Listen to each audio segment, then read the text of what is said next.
मैं बैरी सुग्रीव पियारा, अवगुण कवन नाथ मोहि मारा।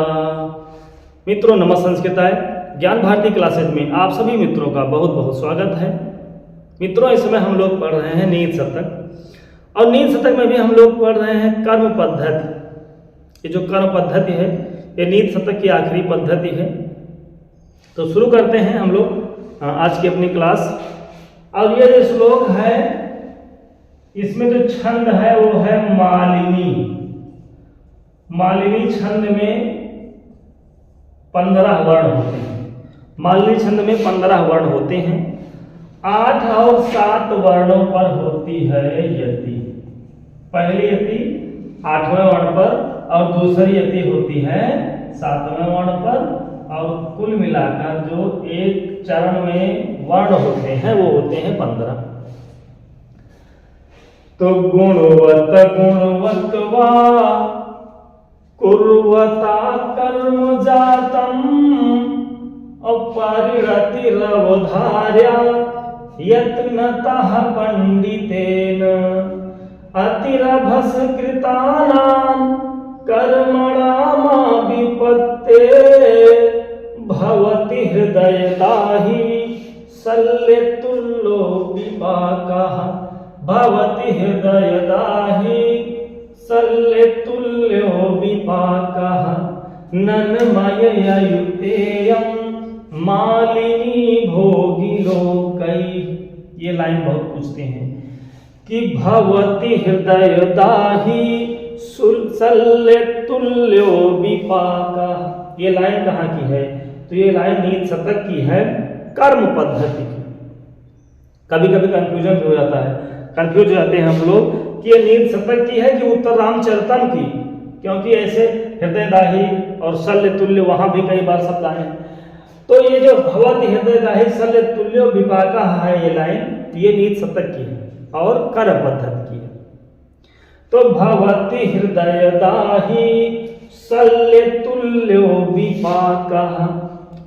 भट्टेरी जी ने कहा कि कुर्वता कर्म जातम, और गुणवत अगुणवत। गुणवत और अगुणवत। गुणवत मतलब जो अच्छा हो, और अगुणवत मतलब जो अच्छा ना हो, जो बुरा हो। तो गुणवत अगुणवत वा अच्छा और बुरा। गुणवत दा से आ निकलेगा तो अगुणवत हो जाएगा। आगे वाह है अच्छा या बुरा। अच्छा अथवा बुरा जो कर्म जातम है ना, जो कार्य है उसको जब पंडित लोग करें। कुर्वता मतलब जो करा जाए।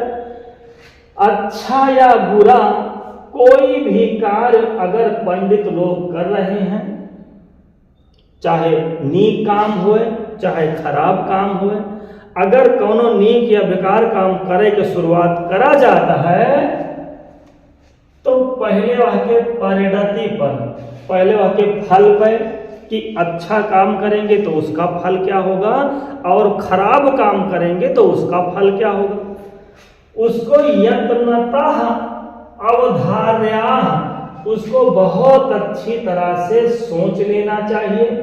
अच्छे और बुरे कार्यों को करने से पहले उसके फल पर हम लोगों को अच्छी तरह से सोच विचार कर लेना चाहिए। तो गुणवत अगुणवत वा कुर्वता कर्म जातम अपरिणतिरवधार्या यत्नतः पंडितेन। अच्छा या बुरा कोई भी कार्य अगर पंडित लोग करें तो उसके परिणाम पर, उसके फल पर पहले बहुत अच्छी तरह से विचार कर लें। गुणवत गुणवत वा कुर्वता कर्म जातम और परिणतिरवधार्या यत्नतः पंडितेन। क्योंकि अगर विचार नहीं करेंगे ना तो अतिरभस कृतानाम अतिरभस कृतानाम, जल्दबाजी में किया गया कोई कार्य, कर्मणाम आविपत्ते, और भवति हृदयदाही शल्य तुल्यो विपाकः। अतिरभस कृतानाम कर्मणाम, जल्दबाजी में जो किया गया कार्य है ना, जल्दी जल्दी में कोई काम किया जाता है तो अच्छा तो होता नहीं, और अगर कहीं गलत हो गया तो फिर वो शल्य तुल्यो विपाकः और हृदयदाही भवति। बाद में कोई गलत हो जाए तो फिर बाद में वो कष्ट बहुत देता है, चुभता बहुत है। तो अतिरभस कृतानाम क्या कर्मणाम, जल्दी जल्दी या बहुत जल्दबाजी में किया गया जो कार्य है ना, वो आविपत्ते, वो मरते दम तक, जब तक सांस रहेगी, आदमी जब तक जिंदा रहेगा, वो हृदयदाही भवति और शल्य तुल्यो विपाकः। उसका जो विपाक होगा ना, उसका जो परिणाम होगा, जल्दबाजी में किया गया कार्य और जल्दबाजी में किए गए कार्यों का जो विपाक होता है, जो परिणाम होता है ना, वो आविपत्ते, वो मरण पर्यंत हृदयदाही शल्य तुल्यो भवति। वो हृदय को, वो हृदय में चुभता रहता है, किसकी तरह, शल्य तुल्य के जैसे, तीर के जैसे आपके हृदय में वो चुभता रहेगा, गड़ता रहेगा। अतिरभस कृतानाम कर्मणाम, जल्दबाजी में जो किया गया कार्य होगा और उससे जो निकलेगा परिणाम, जो निकलेगा फल, वो आविपत्ते, मरण पर्यंत शल्य तुल्यो, तीर के जैसे, हृदयदाही भवति, हृदय में चुभता रहेगा, किसके तरह, शल्य की तरह, कांटे की तरह, तीर की तरह, जैसे भाला चुभता है, कोई कील चुभती है हृदय में, उसी तरह से जो जल्दबाजी में किया गया कार्य का परिणाम होता है, उसी तरह वो चुभता रहता है।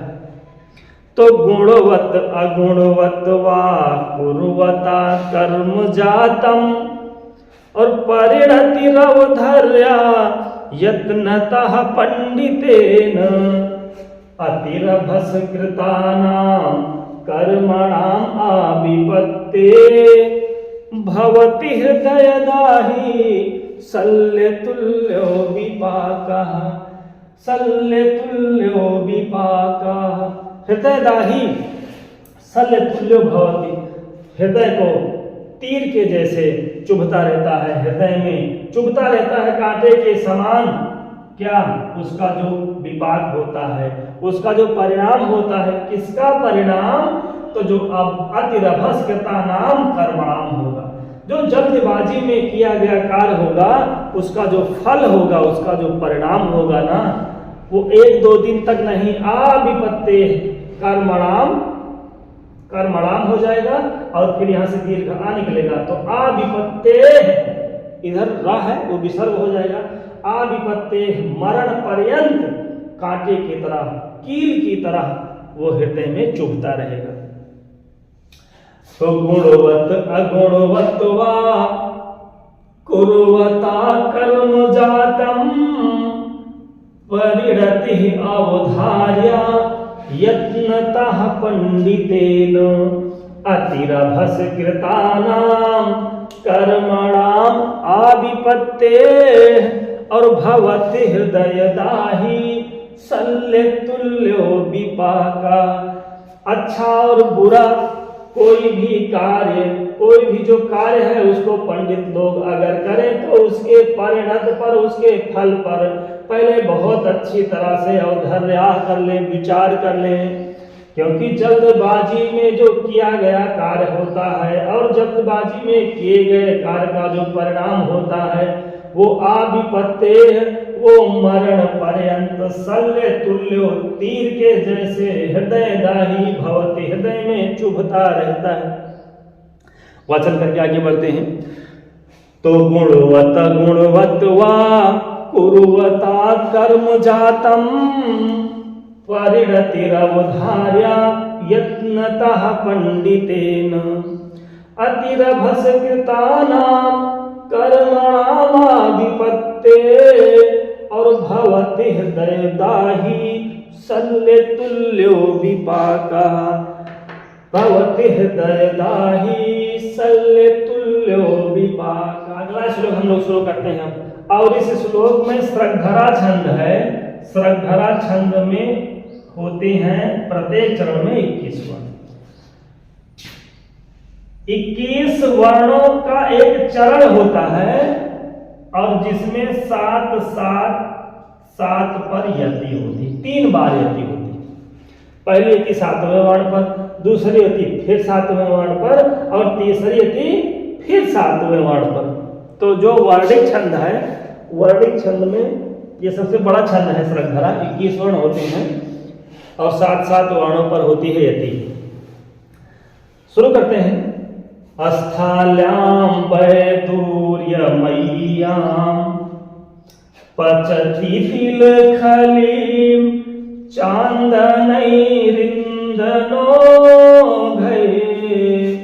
सौवर्णैलाङ्गलाग्रै बिलखति वसुधा मर्कतूलस्य हेतो छित्त्वा कर्पूरखण्डान् व्रतिमिह कुरुते कोद्रवाणां समन्तात् प्राप्ये मां कर्मभूमिं न चरति मनुजो यस्तपो मन्दभाग्या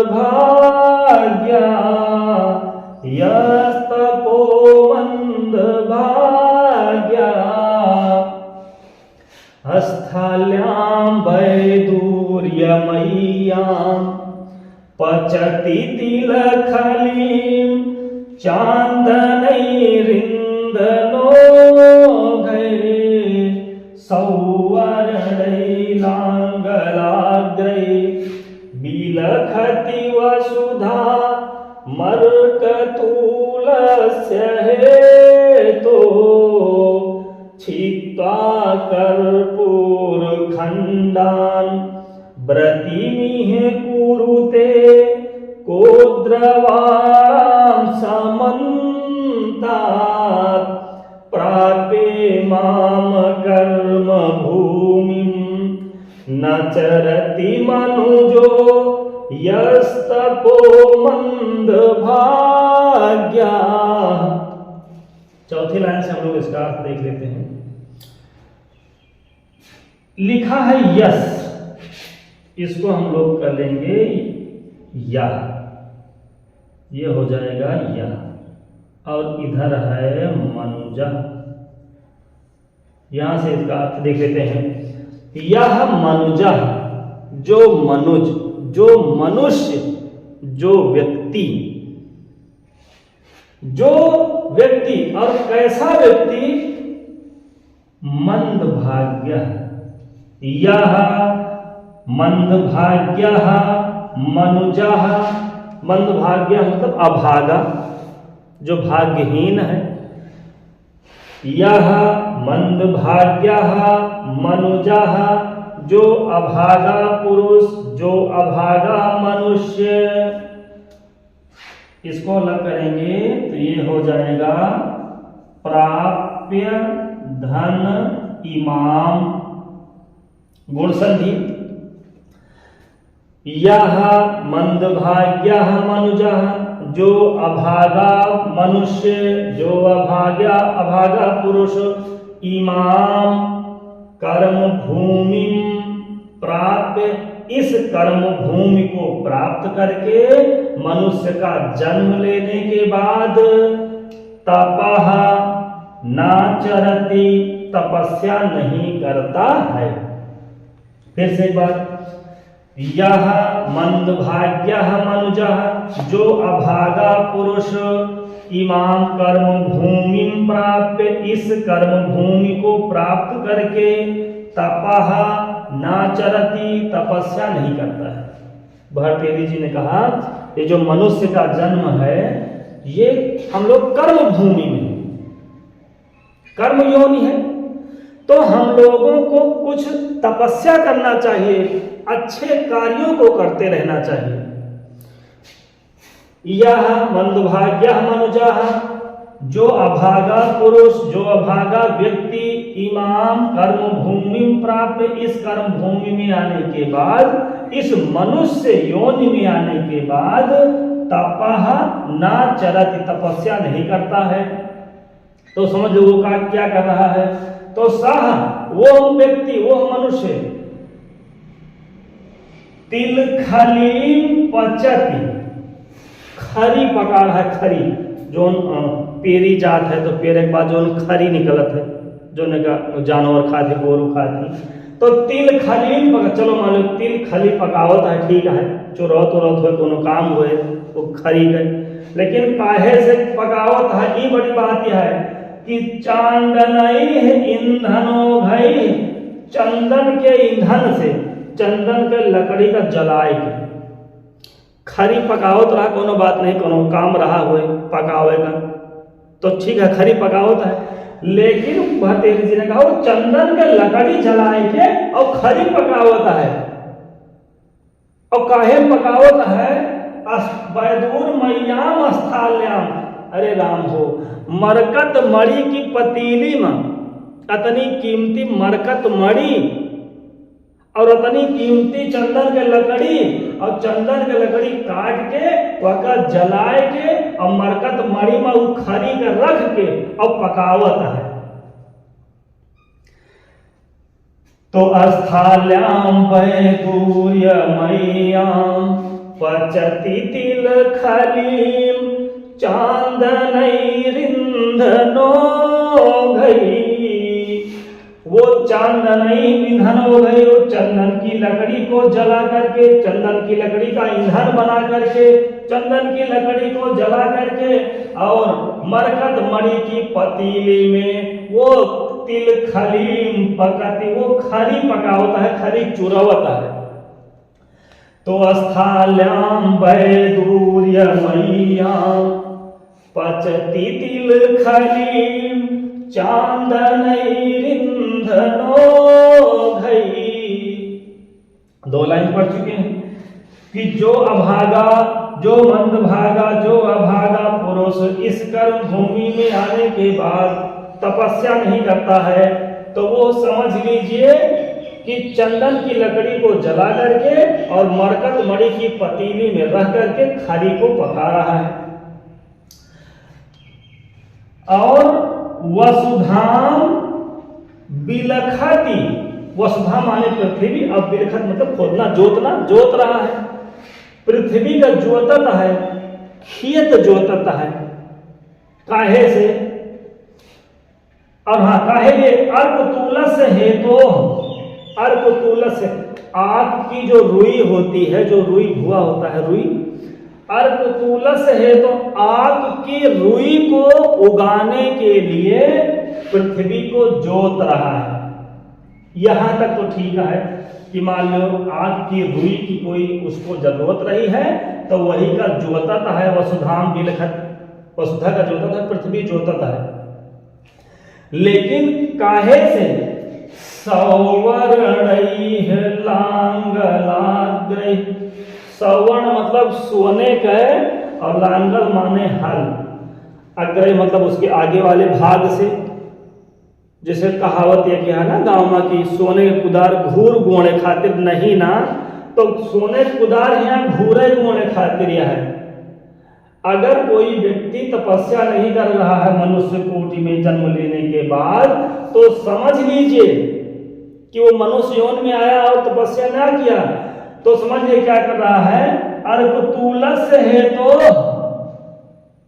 आग की रुई उपजाने के लिए, आग की खेती करे खातिर, आग की रुई की खेती करने के लिए पृथ्वी को जोत रहा है। लेकिन सवर्णैः लांगल अग्रैः, सोने के हल से, हल जो पहले हल चलत रहा, अभी भी हल चल रहा है, तो सोने के हल से पृथ्वी का जोतत है, और जुवत के वहां काव पैदा करे, अर्कतूल, अर्कतूल पैदा करे, आग की रुई उपजाए। तो सवर्णैः लांगलाग्रैः बिलखति वसुधाम अर्कतूलस्य हेतो सोने के हल से, सोने के फाल से पृथ्वी का जोतता है और वहां उगई है रुई। आगे, और छित्वा कर्पूर खंडान व्रतिमिह कुरुते कोद्रवाणाम समन्तात। अब कोद्रवाणाम पहले होत रहा कोदव, सावा कोदव का भात खावा जाता है। तो भरतेरी जी वही कह रहे हैं कि कोदव के चारों ओर, इह मतलब इस संसार में, व्रतिम और इह मतलब इस संसार में कोदव के खेते के समन्तात माने चारों ओर वृतिम कुरते वह के बाउंड्री बना होता है, रूंधा जाता है। जो व्यक्ति इस कर्म भूमि में आने के बाद तपस्या नहीं कर रहा है तो समझ लो कि वो कोद्रवाणाम समन्तात, कोदव बोए रहा खेते में और सावा के जो कोदव बोए रहा खेते में, तो उस कोदव को बचाने के लिए उसके समन्तात मतलब चारों तरफ व्रतिम कुरते बाउंड्री बना होता है, बाड़ा बना होता है, घेरता है। चलो घेरता है कोनो बात नहीं है, सामान जो खात रहे हैं नील गाय उलगाय तो उसे बचावे खातिर रूंध बांध देता है। लेकिन रूंधत काहे से है? छित्वा कर्पूर खंडा, कपूर के पियड़ का काट काट के कोदव रूंधत है, चारों पैती से का बांधत है। कर छित्वा कर्पूर खंडन, कपूर के पेड़ काट काट के और चारों पैती जो रूंधा जाता है वही का कोदव रूंधता है। कोदव बोआ रहा है और वही कोदव के खेते के चारों तरफ कपूर के जो पेड़ रहा वह काट काट फुटरा बनाए बनाए वह का रूंधता है। तो छित्वा कर्पूर खंडान व्रतिमिह कुरुते कोद्रवाणाम समन्तात,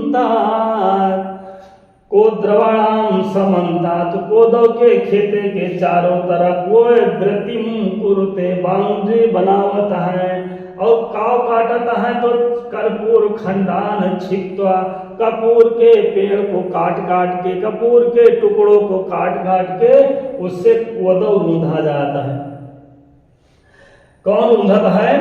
कि प्रापे माम कर्म भूमिम न चरति मनुजो यस्तपो मंद भाग्यः, यह मंद भाग्यः मनुजा जो अभागा व्यक्ति इमाम कर्म भूमि प्राप्त, इस कर्म भूमि में आने के बाद तपह नाचरति, तपस्या नहीं करता है। तो समझ लीजिए कि वो चांदनई ईंधन हो गई, चंदन की लकड़ी को जला करके और बैदूर मयाम स्थाल्याम, मरकत मणि की स्थाली में, पतीली में, बटलोई में तिल खरीम पचती, खरी पका होता है तिल के।